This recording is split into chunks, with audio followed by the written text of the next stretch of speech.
ಲೋಕಾಖಾಡದಲ್ಲಿ ಅಭ್ಯರ್ಥಿಗಳ ಬಿರುಸಿನ ಪ್ರಚಾರ ಮುಂದುವರೆದಿದೆ. ಮತದಾನ ಪ್ರಕ್ರಿಯೆಗೆ ಬಾಕಿ ಉಳಿದಿರೋದು 3 ದಿನ. ಹೀಗಾಗಿ ಕಾಂಗ್ರೆಸ್ ಹಾಗೆ ಬಿಜೆಪಿ ಪಕ್ಷದ ಅಭ್ಯರ್ಥಿಗಳು ಮನೆ ಮನೆಗೆ ತೆರಳಿ ಮತದಾರರನ್ನ ಭೇಟಿಯಾಗಿ ಮನವೊಲಿಸುವ ಕಸರತ್ತನ್ನ ಮಾಡ್ತಾ ಇದ್ದಾರೆ. ಬೆಂಗಳೂರು ಕೇಂದ್ರ ಲೋಕಸಭಾ ಕ್ಷೇತ್ರದ ಅಭ್ಯರ್ಥಿ ಮನ್ಸೂರ್ ಅಲಿ ಖಾನ್ ಕೂಡ ಅಬ್ಬರದ ಮತ ಶಿಕಾರಿಯನ್ನ ಮುಂದುವರೆಸಿದ್ದಾರೆ. ಬೆಂಗಳೂರು ಕೇಂದ್ರ ಲೋಕಸಭಾ ಕ್ಷೇತ್ರದ ಕಾಂಗ್ರೆಸ್ನ ಅಭ್ಯರ್ಥಿ ಮನ್ಸೂರ್ ಅಲಿ ಖಾನ್ ಪ್ರಚಾರವನ್ನ ನಡೆಸಿರೋ ದೃಶ್ಯವನ್ನ ಗಮನಿಸ್ತಾ ಇದ್ದೀರಿ. ಕೋಟೆಬೆನ್ನೂರು, ಕದರಮಂಡಲಗಿ, ಬ್ಯಾಡಗಿ ಇತ್ಯಾದಿ ಕಡೆ ಎಲ್ಲರೂ ಮನೆಯಿಂದ ಆಚೆ ಬನ್ನಿ, ಓಟ್ ಹಾಕಿಬಿಟ್ಟು ಅವ್ರಿಗೆ ಬೆಂಬಲ, ನಿಮ್ಮೆಲ್ಲ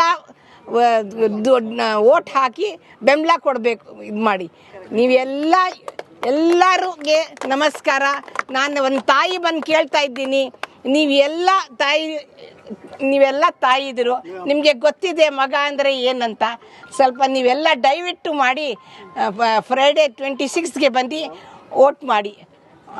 ಕೇಂದ್ರ ಹಾಗೆ ರಾಜ್ಯ ಸರ್ಕಾರದ ನಡುವೆ ನಡೀತಾ ಇರುವ ಬರ ಪರಿಹಾರದ ಫೈಟ್ ಇವತ್ತು ಪ್ರತಿಭಟನೆಯ ಸ್ವರೂಪವನ್ನ ಪಡೆದುಕೊಂಡಿದೆ. ಕಾಂಗ್ರೆಸ್ನ ರಾಜ್ಯ ಘಟಕದ ನಾಯಕರು ಗಾಂಧಿ ಪ್ರತಿಮೆ ಮುಂದೆ ಕುಳಿತು ಇವತ್ತು ಕೇಂದ್ರ ಸರ್ಕಾರದ ವಿರುದ್ಧ ಪ್ರತಿಭಟನೆಗೆ ಇಳಿದಿದ್ದಾರೆ. ವಿಧಾನಸೌಧದ ಗಾಂಧಿ ಪ್ರತಿಮೆ ಬಳಿಯಲ್ಲಿ ಕೈಪಡೆ ಪ್ರತಿಭಟನೆಯನ್ನ ಮಾಡ್ತಾ ಇದೆ. ನಮಗೆ ಸುಪ್ರೀಂ ಕೋರ್ಟ್ನಲ್ಲಿ ಜಯ ಸಿಕ್ಕಿದೆ, ಪರಿಹಾರ ನೀಡಿ, ಅದಾದ್ಮೇಲೆ ರಾಜ್ಯಕ್ಕೆ ಬರಲಿ ಅಮಿತ್ ಶಾ ಅಂತ ಹೇಳಿ ನೇರ ಸವಾಲನ್ನ ಮುಂದಿಟ್ಟಿದ್ದಾರೆ ಮುಖ್ಯಮಂತ್ರಿ ಸಿದ್ದರಾಮಯ್ಯ. ಪರಿಹಾರ ಕೊಡದೇ ಇದ್ರೆ ಗೋ ಬ್ಯಾಕ್ ಅಂತ ಹೇಳ್ತೇವೆ, 18,000 ಕೋಟಿ ಕೊಟ್ಟು ಆಮೇಲೆ ರಾಜ್ಯಕ್ಕೆ ಬರಲಿ ಅನ್ನೋದು ಸಿದ್ದರಾಮಯ್ಯ ಅವರ ಸವಾಲು. ಪ್ರತಿಭಟನೆಗಿಳಿದಿರುವ ಕಾಂಗ್ರೆಸ್ನ ನಾಯಕರು, ಅದರಲ್ಲೂ ಮುಖ್ಯಮಂತ್ರಿ ಸಿದ್ದರಾಮಯ್ಯ ಏನ್ ಹೇಳಿದ್ರು ಈ ಬಗ್ಗೆ ಕೇಳೋಣ ಬನ್ನಿ. ಅಮಿತ್ ಶಾ ಅವರು ಬಂದು ಚನ್ನಪಟ್ಟಣಕ್ಕೆ ಬಂದಿದ್ದಾಗ ಮೆಮೊರಂಡಮ್ ಕೊಡೋದನ್ನೇ ವಿಳಂಬವಾಗಿ ಕೊಟ್ಟರು ಅಂತೇಳಿ ಸುಳ್ಳನ್ನು ಹೇಳಿದ್ದಾರೆ. ವಿಳಂಬವಾಗಿ ಕೊಟ್ಟರು ಅಂತೇಳಿ ಸುಳ್ಳನ್ನು ಕೊಟ್ಟಿದ್ದಾರೆ.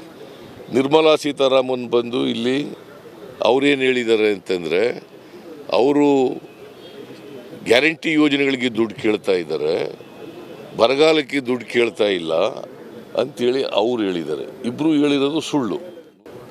ಅನಿವಾರ್ಯವಾಗಿ ಸುಪ್ರೀಂ ಕೋರ್ಟ್ ಕರ ತಟ್ಟಬೇಕಾಗಿ ಬಂತು.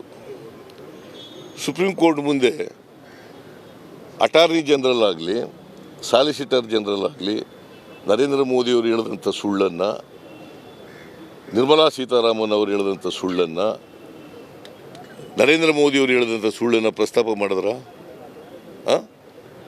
ಅವ್ರ ಆರ್ಗ್ಯುಮೆಂಟ್ನಲ್ಲಿ ಪ್ರಸ್ತಾಪ ಮಾಡಬೇಕಾಗಿತ್ತಲ್ಲ. ನಮ್ಮ ಸ್ಟ್ಯಾಂಡ್ ಸರಿ ಇಲ್ಲ ಅಂತ ಹೇಳಬೇಕಾಗಿತ್ತಲ್ಲ. ಒಂದು ಮಾತು ಹೇಳಲಿಲ್ಲ. ಯಾಕಂತಂದರೆ ನಾವು ಹೇಳಿದ್ದಂತೆಲ್ಲ ಸತ್ಯ ಇತ್ತು. ನಮ್ಮ ಪೆಟಿಷನ್ನಲ್ಲಿ ನಾವೇನು ಅವೇರ್ ಮಾಡಿದ್ದೋ ಅವೆಲ್ಲ ಸತ್ಯ ಇತ್ತು. ಸೊ ಹಾಗಾಗಿ ನಾವು ಸುಪ್ರೀಂ ಕೋರ್ಟ್ಗೆ ಹೋದೋ. ಸುಪ್ರೀಂ ಕೋರ್ಟ್ನವರು ನಮ್ಮ ಪರವಾಗಿ ಕರುಣೆ ತೋರಿಸಿ ನಮ್ಮ ಪರವಾಗಿದ್ದರು.